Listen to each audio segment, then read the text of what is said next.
સમગ્ર ગુજરાતમાં નગરપાલિકા, મહાનગરપાલિકા, ધારાસભા અને લોકસભામાં ભાજપમાંથી ચૂંટાયેલી મહિલાઓની ગાંધીનગર ખાતે બેઠક મળી હતી।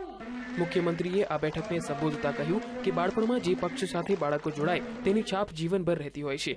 બાળકોને લોકશાહીનું મૂલ્ય સમજાય તે માટે મહિલા મોરચાએ જવાબદારી ઉપાડવી જોઈએ અને બાળ વિભાગ બનાવવો જોઈએ। હું મહિલા મોરચાની બહેનો પાસે અપેક્ષા કરું કે 8મા 9મા 10મા 11મા 12મા ભણનારા બાળકોને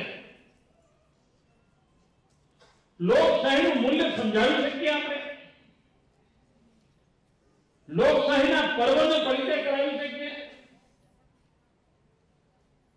આપણે તાલુકા પંચાયતમાં જીતા હોઈએ, જિલ્લા પંચાયતમાં જીતા હોઈએ, નગરપાલિકામાં જીતા હોઈએ। આ તાલુકા પંચાયત, જિલ્લા પંચાયત, નગરપાલિકા છે શું, કામ કેવી રીતે કરે છે એ જાતે જઈને સમજાવી શકીએ। હું તો ઘણીવાર કહેતો હોઉં છું, ચૂંટણીમાં એક બહેનને બાળ વિભાગના ઇન્ચાર્જ બનાવવા જોઈએ। એક ભાઈ અને બહેનની જોડી હોય એ બાળકોના જ કાર્યક્રમો ગોઠવા કરે આખી ચૂંટણીમાં। એમના સદસ્યો કારણે થાળી વગાડતા નીકળે। ભાજપના રાષ્ટ્રીય ઉપાધ્યક્ષ પુરુષોત્તમ રૂપાલાએ પોતાની આગવી શૈલીમાં કોંગ્રેસની ઘરના ઘરની યોજનાને વખોડી કાઢી। રૂપાલાએ કહ્યું કે મુંબઈમાં આદર્શ કૌભાંડ કરીને કારગિલના શહીદોની મજાક ઉડાવનારા લોકો ગુજરાતમાં મહિલાઓને ભરમાવે છે।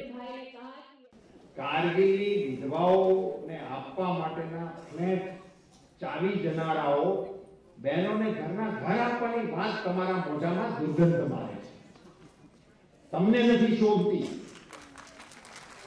જે જવાનોએ પોતાની જાનની બાજી લગાવી સરહદ ઉપર પોતાના પ્રાણ પાછરા એમના પરિવારોને આપવા માટેના જે ફ્લેટ બન્યા છે તમારી હાહુઓને પધરે અને તમે કાના અહીંયા યોજનાઓ કાઢો। મહિલા મોરચાના કાર્યકરોને ચૂંટણી પહેલા તમામ આગેવાનોએ માર્ગદર્શન આપ્યું અને બૂથ સુધીના મેનેજમેન્ટમાં મહિલાઓની જવાબદારીને મહત્વની ગણાવી। હેમંત ગુલાણી, VTV, ગાંધીનગર।